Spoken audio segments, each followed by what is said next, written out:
하나님 말씀 고린도 후서 5장 18절에서 21절까지 보겠습니다. 모든 것이 하나님께로서 났으며 그가 그리스도로 말미암아 우리를 자기와 화목하게 하시고 또 우리에게 화목하게 하는 직분을 주셨으니 곧 하나님께서 그리스도 안에 계시사 세상을 자기와 화목하게 하시며 그들의 죄를 그들에게 돌리지 아니하시고 화목하게 하는 말씀을 우리에게 부탁하셨느니라. 그러므로 우리가 그리스도를 대신하여 사신이 되어 하나님이 우리를 통하여 너희를 권면하시는 것 같이 그리스도를 대신하여 간청하노니 너희는 하나님과 화목하라. 하나님이 죄를 알지도 못하신 이를 우리를 대신하여 죄로 삼으신 것은 우리로 하여금 그 안에서 하나님의 의가 되게 하려 하심이라. 아멘. 복음에 관해서 아주 선명하게 나와 있는 본문입니다. 오늘 우리가 이 본문에서 깨달아야 될 말씀은 모든 것이 하나님이 시작하셨다는 거죠. 모든 것이 하나님께로서 났다 하는 것은 모든 것의 근원 시작은 하나님이시다.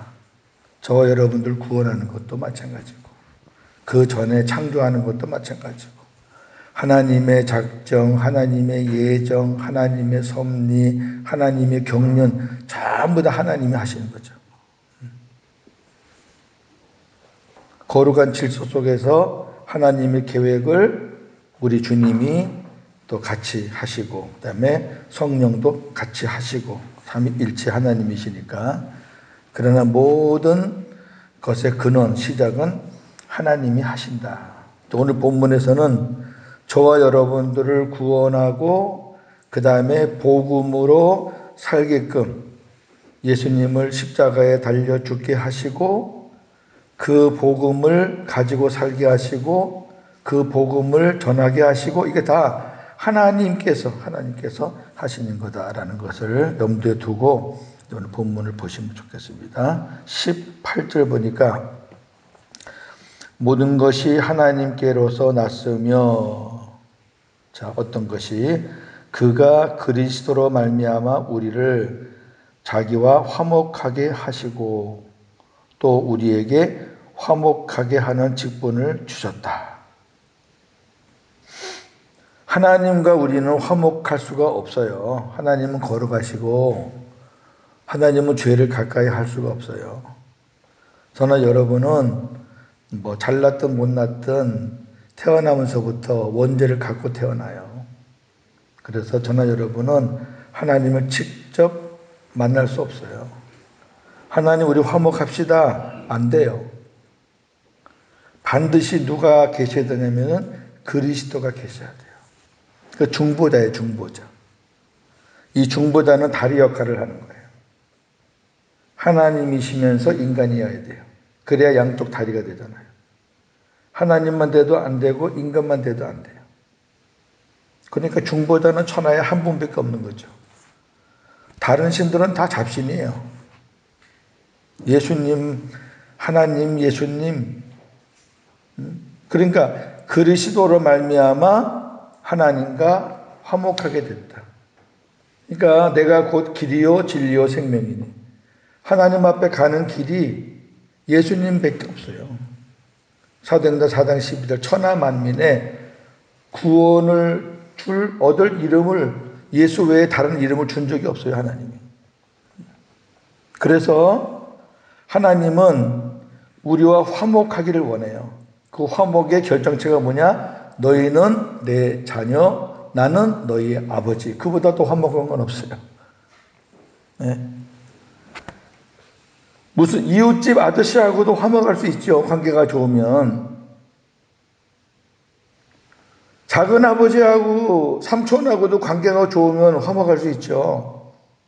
그러나 하나님은 그 거룩하신 분이 우리와 어느 정도 화목하기를 원하냐면 너희들 내가 내 자녀로 삼고 싶다는 거야. 이건 기가 막힌 거예요. 네? 그러니까 하나님이 우리를 자녀로 삼고 싶어 하시는데 화목하고 싶으신데 다른 방법은 없으니까 그 중간에 예수님을 이제 중보자로 두신 거예요. 그래서 이 아들을 너희가 영접해서 이 아들과 너희가 하나가 되라. 하나가 되면은 내가 아들 때문에 너희들과 내가 화목할 수 있고, 그 다음에 아들로 인해서 너희들이 내 자녀가 될 수 있다. 그 말씀이에요, 오늘이. 그리스도로 말미암아. 그 다음에 내가 너희들에게 그리스도를 주어서 예수로 말미암아 너희와 내가 하나가 됐으니까, 화목하게 됐으니까, 내가 너희들의 아버지가 됐으니까, 너희들 내 자녀가 됐으니까 이제 내가 너희에게 직분을 하나 주겠다. 무슨 직분? 화목하게 하는 직분이죠. 그러니까 너희가 그리스도로 말미암아 하늘의 복을 받고 하나님의 자녀의 특권을 얻었으니까 이제 너희가 그 은혜가 얼마나 큰지 알면 너희들이 가서 그 소식을 전하라는 거지. 복음을 전하라는 거예요. 화목하게 하는 직분은 복음을 전하는 것 외에는 없어요. 그리스도가 없으면 하나님 나라 갈 수도 없고, 그리스도가 없으면 하나님과 화목할 수 없어요. 하나님과 화목하지 않으면 다 멸망이에요. 제가 복음을 깨닫고 보니까 우리가 전도할 대상이 그 전에는 교회 밖에만 봤잖아요. 교회 안 나오는 사람들. 그래서 그냥 어떻게든지 친구든 가족이든 교회 나와. 근데 제가 여러 교회를 다녀보고 또 주의 종도를 만나고, 죄송하지만은 우리가 복음을 전하고 복음을 들어야 될 자들이 교회에 너무 많은 거예요. 이거는 제 말이 아니라 복음을 들은 목사님들이 다 고백하는 거예요. 그럴 수밖에 없는 게, 목사가 복음이 없는데 교인들이 무슨 복음이 있겠어요? 목사가 생명이 없는데 어떻게 생명을 낳으냐고. 그러니까 이 복음을 깨달은 사람들은 밖에 정신 쓸 시간이 없어요. 먼저 내 가족들, 내 식구들, 우리 교우들 먼저 복음. 그렇게 해서 교인이 10명이든 50명이든 100명이든 500명이든 목사님들이 이 복음을 전하는 교회는요, 하나도 빼놓지 않고 다 살아납니다. 제가 7년을 해봤잖아요. 교인 수가 중요한 게 아니에요. 한 500명에서 그 생명 없는 사람이 몇 되면 무슨 소용이 있어요.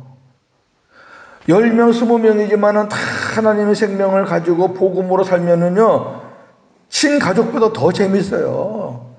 2, 30명만 딱 복음으로 무장되면요, 겁나는 거 없어요. 2, 30명이 딱 복음화가 돼가지고 진짜 믿음으로 살면요, 교회 재정도 끄떡없어요. 적당히 사니까 맨날 어려운 거죠. 교회 안에 너무 많아요. 구원받을 자가 교회 안에. 제가 어저께도 말씀드렸지만 그 청년이 이름 되면 알만한 교회, 큰 교회예요. 어저께 또 문자가 또 왔어요. 목사님 헷갈립니다. 구원관이 헷갈립니다.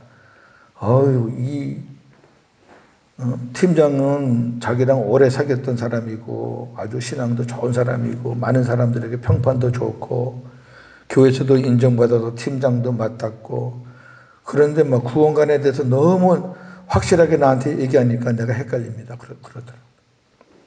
그 전날에는 내가 그냥 적당하게, 너무 깊이 변론하지 마라. 생명이 없는 사람하고 대화해봐야 그 답이 없다. 그냥 평행선밖에 안 된다. 그랬는데 어저께는 많이 그쪽으로 기울어가지고 저한테 장문을 보낸 거예요. 그래서 제가 그냥 따끔하게 얘기했죠. 너 나하고 지금 몇 달 동안 공부한 거 헛공부했구나.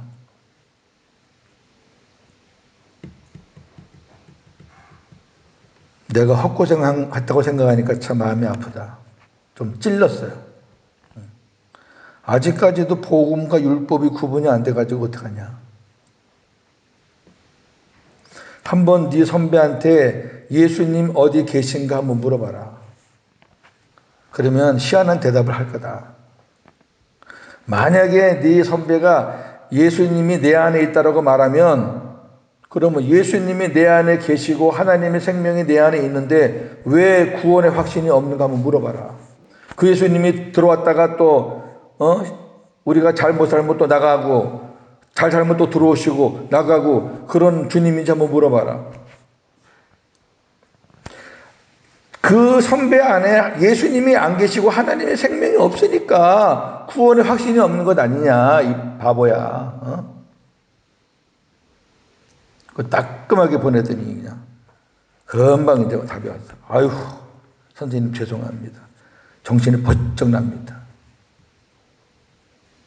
근데 우리 젊은이들이 한번 이렇게 부딪히는 것도 필요해요. 네.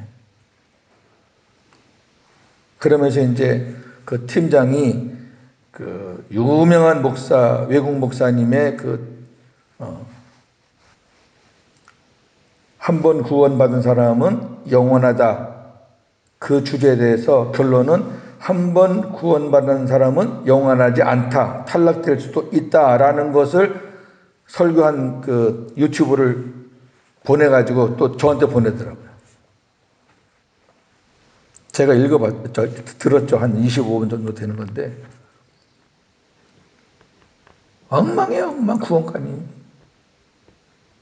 한마디로 뭐라면은 그 설교에다가 데이빗 포슨이라는 목사인데 자기는 지금도 설교하면서 지옥 갈까봐 두려운 마음으로 설교한다는 거예요. 한마디로 말해서. 아니, 지옥 갈까봐 두려운 사람이 무슨 설교를 해? 여러분, 누가 그런 말 하면은 어떻게 받을래요? 우리 청년같이 똑같이 받을래요? 그렇게? 야, 정말 내가 지옥 갈지도 모르겠구나. 하나님 생명이 있는데도 정신 나간 소리죠. 교회 안에 구원받을 때가 너무 많아요.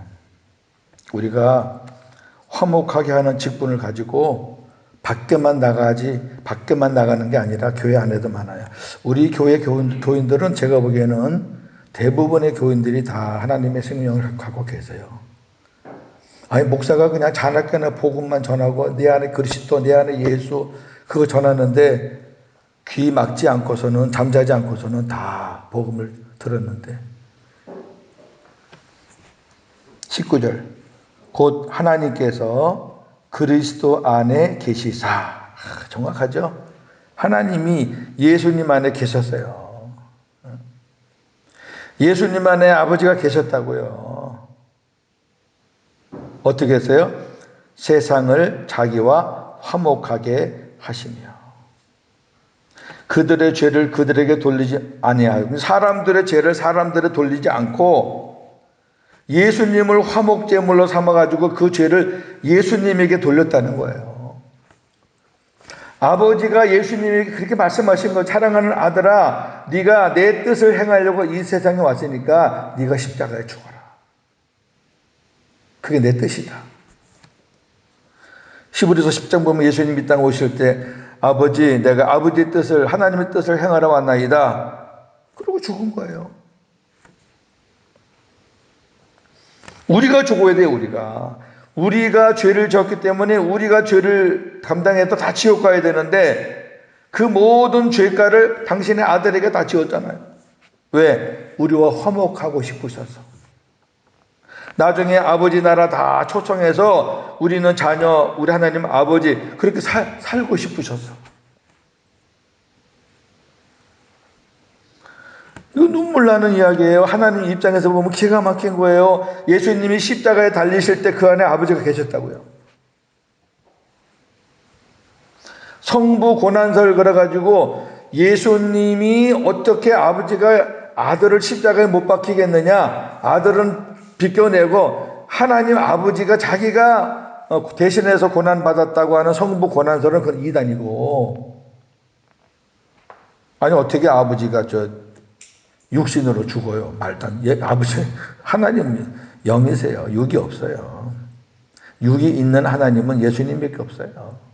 그러나 그 십자가에 달려서 고통당하는 그 순간에 그 안에 아버지가 계셨다고요. 아버지가. 물론 아버지의 뜻을 이루기 위해서 아버지 말에 순종해서 죽으시는 당신의 아들이지만 그 아버지 마음이 어떻겠어요? 아버지 생각으로, 아버지 입장에서 보면 기가 막힌 거죠. 그렇게 저와 여러분들을 사랑하셨다고요, 아버지가. 그렇게.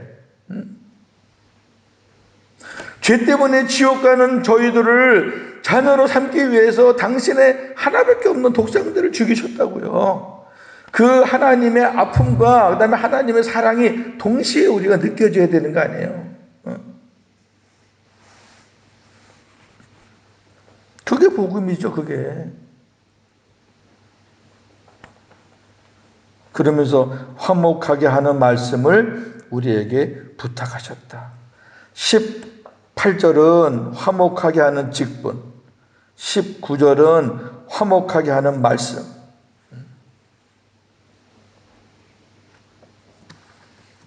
자, 이제 우리가 해야 할 일이에요. 20절. 그러므로 우리가 그리스도를 대신하여 사신이 되어, 사신은 사자, 사절 이런 뜻이에요. 한국에도 중국 사신 보내잖아요. 뭐 영사를 보내든 대사를 보내든 누굴 보내. 그러면 이제 그 대통령의 편지나 대통령의 서신, 대통령의 마음을 갖고 가는 거예요. 자기 일하러 가는 게 아니라 하나님의 일하러, 대통령이 일하러 가듯이 사도들이 그리스도를 대신해서 그렇게 심부름꾼, 사절이 된 거예요. 그래서 우리에게 그 당시에는 이제 고린도 교회, 지금은 우리에게 그 복음을 주신 거예요. 그러니까 내가 너희들에게 그렇게 권면하고 너희들에게 전달했으니 너희는 하나님과 화목해라. 그럼 하나님과 화목하는 방법은 아까 뭐라 그랬어요? 예수님 내 안에 모셔서 주님과 하나가 되는 방법밖에 없어요. 다른 방법은 없어요. 예수님 내 옆에 모시고 손잡고 가는 건 화목하는 거 아니에요. 언제든지 나는 예수님 버릴 수 있거든요. 구원은 하나님의 주권으로 시작해서 하나님의 주권으로 끝나는 거지. 하나님과 우리가 동등한 입장에서 손을 잡고 가요? 우리는 언제든지 그 손 놓을 수 있어요. 그러니까 하나님이 내 옆에 계시다, 내 앞에 계시다, 그런 말에 여러분 혼동하지 마세요. 내 안에 계셔야 돼, 안에 계셔야 돼. 사도 바울 서신은 이제 복음에 눈을 뜨고 보면은 주님이 내 안에, 내가 주님 안에라는 말이 어마어마하게 많이 나와요. 근데 복음을 안 보니까 하나도 안 보이는 거예요, 그게.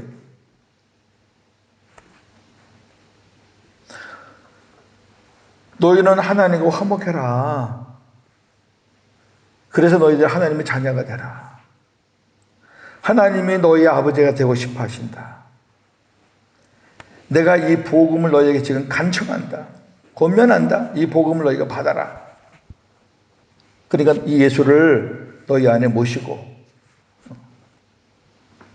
너희 안에 모시면 하나님이 너희와 이제 교통을 하게 된다. 그러면서 마지막 절에 하나님이 죄를 알지도 못하시니, 예수님은 죄를 알지도 못해요. 죄하고는 아무 상관이 없는 분이에요. 하나님이시니까 죄도 모르고 그 다음에 성령으로 잉태했으니까 역시 죄를 안 갖고 태어났어요. 그러니까 죄가 없다라는 표현보다 죄를 알지도 못한다는 표현이 더 강한 거예요. 히브리서에서는 죄가 없으시다 그랬는데 이 고린도후서는 죄를 알지도 못하신다 그랬어요. 근데 알지도 못하신 그분에게 우리를 대신해서 모든 죄를 그분에게 다 뒤집으시는 거예요. 여러분, 우리가 살다가 조금만 억울한 일을 당하면은요, 못 견디죠? 억울한 일을 당하면요, 그거 풀려고 잠도 못 자죠? 심한 경우는 돈이 걸렸거나 이런 명예훼손이 걸렸거나 하면 또 고발하죠? 그 예수님은요, 죄를 지은 것도 아니고 죄를 알지도 못하는 분인데 하나님이 너 죄인이야. 네가 다 죄 가지고 가. 기가 막힌 거잖아요. 그렇게 한 이유는 마지막 우리로 하여금 그 안에서 누구 안에서? 예수님 안에서. 예수님 안에서 우리가 예수님 안에 그리고 예수님이 내 안에 하나가 된다. 하나. 하나님의 의가 되게 하나님의 의가 된다는 것은 복음으로 살게 한다는 거예요. 자, 로마서 1장 17절 보겠습니다. 한번 넘어가 보세요. 복음에는 하나님의 의가 나타나서 믿음으로 믿음에 이르게 하나니 기록된 바 오직 의인은 믿음으로 말미암아 살리라 함과 같으니라. 아멘. 복음에는 뭐가 나타나요? 하나님의 의. 그러면 복음에는 하나님의 의가 나타난다는 말은 율법에는 사람의 의가 나타난다는 말이에요. 복음과 율법을 완벽하게 정리해 준 책이 로마서거든요. 조금 어려워요. 이 문체가. 그래서 다른 바울 서신을 조금 한 두세 권 하고 나서 로마서를 제가 할 건데 복음에 하나님의 의가 나타나요. 여기 하나님의 의가 되게 한다는 건 너희를 복음으로 살게 주님과 함께 우리가 주님 안에 들어가야 주님과 함께 살지요. 우리가 주님과 하나가 돼야지 복음으로 사는 거죠. 주님과 하나 되지 않으면 복음으로 내가 살 수가 없어요. 내가 예수님 부른다고 예수님 막 기도한다고 그게 복음으로 사는 건가요? 목사가 설교할 때 복음 한다고 그게 복음 설교냐고. 그건 그냥 재료만 다 돌려놓은 거지. 주님과 하나가 돼야지 음식이 되는 거고 작품이 되는 거지. 다 재료만 넣어놓으면 그 뭐가 돼요? 생명이 있어요 그게? 복음에 주님과 하나가 돼야지. 주님 내 안에 내가 주님 안에 계셔야지. 그때 하나님이 일하신단 말이에요. 하나님의 의가. 하나님의 의는 하나님의 일하심 역사라 그랬잖아요. 율법은 사람의 의가 나타난다고. 내가 했어. 아유, 그건 내가 아니면 안 돼. 아유, 누구 어려운 일 당했을 때 내가 도와줬어요. 아직도 그런 말을 막 그냥 심심치 않게 아무렇지도 않게 하시는 분들은 빨리 좀 복음이 깊어지면 좋겠어요. 그게 얼마나 부끄러운 말이라는 걸 깨달아야 돼. 뭘 내가 했어. 복음을 진짜 깨달으면요, 내가 했다는 말이 나올 수가 없어. 창피해. 뭘 내가 해. 하나님이 기회 안 주는데 지가 해?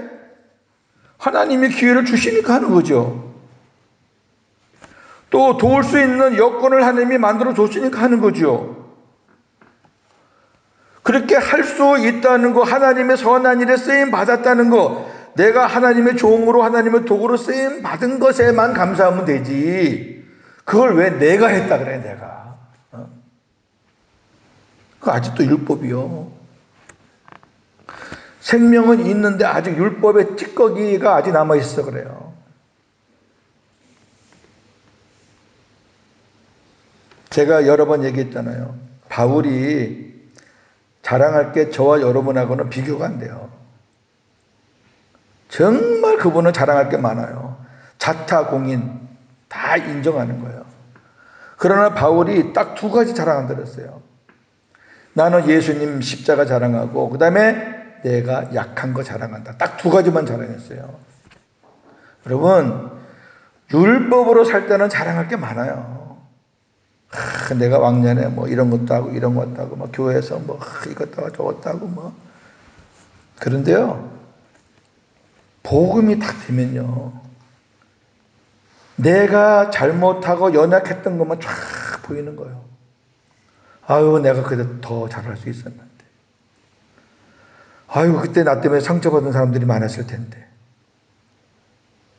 이게 보는 시각이 완전히 바뀌는 거예요. 거기서 무슨 내가가 뭐가 나와, 내가가 뭐가 나와. 그러니까 바울이 자기를 자랑했는데 뭘 자랑했냐? 약한 거, 내가 이렇게 잘못 산 거, 내가 이렇게 잘못했던 거, 내가 주님께 더 충성할 수 있었는데, 내가 교회를 더 사랑할 수 있었는데, 내가 그리 못한 거, 나는 역시 연약하다, 난 질그릇이다. 약한 거 자랑하고, 정말 자랑할 거는 예수님 자랑하고, 그리스도 자랑하고, 십자가 자랑하고, 그게 복음으로 사는 거죠. 근데 그게 내가 무슨 생각해서 의도적으로 하는 게 아니라 주님과 나와 하나가 되고 더 친밀하게 되고 친밀하게 될수록 그렇게 되는 거예요. 변화가 되는 거예요. 로마도 10장 3절 하나 보고 기도하겠습니다. 자, 1절부터 3절까지 같이 보겠습니다. 시작. 형제들아, 내 마음에 원하는 바와 하나님께 구하는 바는 이스라엘을 위함이니 곧 그들로 구원을 받게 함이라. 지금 바울의 마음속에 늘 숙제가 하나 있었는데 그게 뭐냐면은 이스라엘 민족 구원이에요. 자기가 이스라엘 백성이잖아요. 그런데 자기가 그렇게 율법으로 살다가 주님을 만나서 지금 주님 안에서 너무너무 행복하고 정말 좋잖아요. 그러니까 자기와 같은 민족을 구원하기 위해서 많이 기도를 많이 했거든요. 2절 내가 증언하노니 그들이 하나님께 열심히 있으나 올바른 지식을 따른 것이 아니라. 유대인들이 열심히 많아요. 지금도 그 통곡의 벽에 가서요 얼마나 기도하는지 몰라요. 율법 얼마나 많이 보는지 몰라요. 우리 교인들 우리 성경 엄청 많이 하지만은 이 사람들 신명기는 아주 다 딸딸딸 외우는 게 기본이에요. 신명기는. 근데 3절 보세요. 시작. 하나님의 의를 모르고 자기 의를 세우려고 힘써 하나님의 의에 복종하지 아니하였느니라. 하나님의 의 복음을 몰라요. 복음을. 예수님을 몰라요. 복음을 몰라요. 복음은 예수님과 관계되는 단어지 다른 데는 붙이면 안 돼요. 빌립보 1장 27, 로마서 15장 19 다 그리스도의 복음, 그리스도의 복음. 로마서 1장 2절 복음은 그리스도에 관한 것이 복음이다. 복음은 그리스도가 복음이에요. 그런데 이 사람들이 하나님의 의, 복음을 몰라. 그리고 자기 의, 율법만 알아. 그러니까 율법으로 살면 살수록 하나님의 의에 복종하지 않고 하나님의 의를 율법으로 살면 살수록 복음에 거슬리는 거예요. 율법으로 살면 살수록 그리스도에게 거슬리는 거라니까. 우리가 그걸 모르고 옛날에 율법으로 살 때 뭐 자기가 했던 걸 막 얘기하는데 나중에 돌이켜보면은 율법으로 자기 의를 내세운 것이 많으면 많을수록 하나님 앞에 더 악하게 죄 지은 거라니까. 왜 그걸 몰라요? 그래서 뭐 자랑할 게 있어? 지금 유대인들이 그런 짝이잖아요. 자기 딴에는 뭐 열심을 내고 뭐 그런데 복음을 모르면은 아무것도 아니에요. 자, 여기까지 하겠습니다. 자, 오늘 다시 한번 복음에 대해서 말씀을 우리가 봤습니다. 예수님 안에 하나님이 계셨고 그 하나님이 예수님에게 모든 죄를 다 담당케 하셨고 십자가에 죽게 하셨고 예수님은 아버지 뜻에 아멘 하셨고 그 십자가에 죽고 부활하셔서 하나님 나라 가서 다 우리의 모든 죄를 다 탕감하시고 지성소 그리고 우리 이 땅에 세상에 오셔서 사람들의 문을 두드려서 마음을 여는 자에게 들어가셔서 임마누엘 함께 사시면서 그렇게 주님을 마음에 모시고 사는 사람이 이제 뭐가 된 거예요? 하나님과 화목하게 된 거예요. 그러니까 하나님과 화목하라 하는 얘기는 내 아들 예수를 네 안에 모셔라 그 얘기예요. 왜? 예수가 없으면 하나님과 화목할 수 없다니까. 방법은 하나밖에 없어요. 둘도 안 돼요. 하나밖에 없어요. 이게 복음이에요. 이게 믿어지는데 왜 구원의 확신이 없냐고요. 예수란 이름이 구원자인데, 구원자가 내 안에 계시는데 내 혼자는 못 가니까 그분이 나를 구원하시기 위해서 내 안에 계셔서 나를 영원토록 함께 하시고 임마누엘 계시는데, 아니 그분이 내 안에 계시는 게 확실한데 구원을 받을지도 모르고 나중에 탈락될지도 모르고 그래요? 없는 거지. 안 계신 거지. 뭐 간단한 거지. 그래야 간단한 거지. 제가 그 청년한테 그랬어요. 내가 너에게 사명을 준다. 그 팀장에게 복음을 전해라. 너한테 복음을 전할, 복음을 받을 대상을 너한테 준 거야. 그럼 네가 흔들리면 돼. 네가 기도하고 네가 복음을 전해. 놀랄 일이 있을 거야. 복음을 전해. 복음을 전하면 하나님이 역사해. 하나님 아버지 고맙습니다. 엄청난 사건 아닙니까? 정말 생각만 해도 눈물 나고, 생각만 해도 감사하고 죄송하고, 십자가 생각하면 할 말이 없고, 십자가 생각하면 내가 왜 이렇게밖에 못 사나. 만약에 이 은혜를 내가 안 받았다면 마지막 때 지옥 가서 영영 불못에 들어가서 심판을 받을 텐데, 영벌에 처할 텐데, 하나님의 이 엄청난 예정, 하나님의 경륜, 그래서 우리가 하나님의 자녀가 되고 내 안에 예수님 모심으로 이제 하나님을 아버지라 부르게 되고 하나님과 소통하고 화목하게 되고, 얼마나 놀라운 일이고 감사한 일이고 신비한 일입니까? 이 복음을 우리만 갖지 말라는 것이 오늘 말씀입니다. 이 복음을 너희에게 전할 직책을 주님이 주셨다는 겁니다. 이 복음을 들어야 될 자들이 누구인지 우리 주변을 늘 살피기를 원합니다. 제일 가까운 예루살렘부터, 그리고 유다, 그리고 사마리아, 그리고 땅끝. 내 가정에 누가 있는지, 우리 가족 친지 중에 누가 있는지, 나하고 오래 사귄 친구 중에 이 복음을 받아야 될 자가 있는지, 그 사람이 목사든 장로든 권사든 오래 다닌 교인이든 아무 상관없습니다. 이 복음을 전해서 하나님의 생명을 가지고 살 수 있도록, 하나님을 아버지라고 부르는데 두려운 아버지가 아니라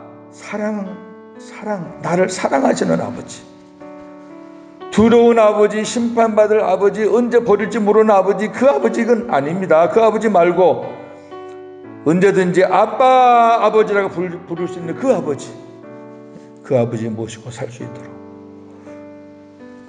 그래서 이러한 그 생명을 낳는 역사가 일어나면 나라도 살고 사회도 살고 다 살지 않겠습니까? 그러한 사명을 우리가 잘 감당할 수 있도록 이 아침에 하나님께서 다시 한번 다짐할 수 있는 마음을 주시고, 우리가 복음을 전하는 것을 위해서 기도하면 하나님이 복음을 들을 자들을 만나게 하신다는 것을 깨닫고, 그저 만나서 시덕거리고 옛날 얘기나 하고 율법적인 얘기나 하지 말고, 이제는 우리 입술에서 하나님이 나에게 부탁하신 그 말씀, 이 복음의 말씀을 전하고, 예수님을 내 안에 모셔야 생명이 되는 거고, 예수님을 내 안에 모셔야 구원받는 거고, 예수님 내 안에 모셔야 하나님과 화목되고 하나님의 자녀가 된다는 것을 담대하게 전해서 생명을 낳는 그런 기쁨과 생명을 낳는 그런 놀라운 일들을 우리가 보고 경험하고 체험하게 하여 주옵소서. 오늘도 하루를 주님께 맡깁니다. 오늘도 나로 살지 않게 하시고 주님으로 복음으로 살게 하여 주옵소서. 예수님의 이름으로 기도하옵나이다. 아멘.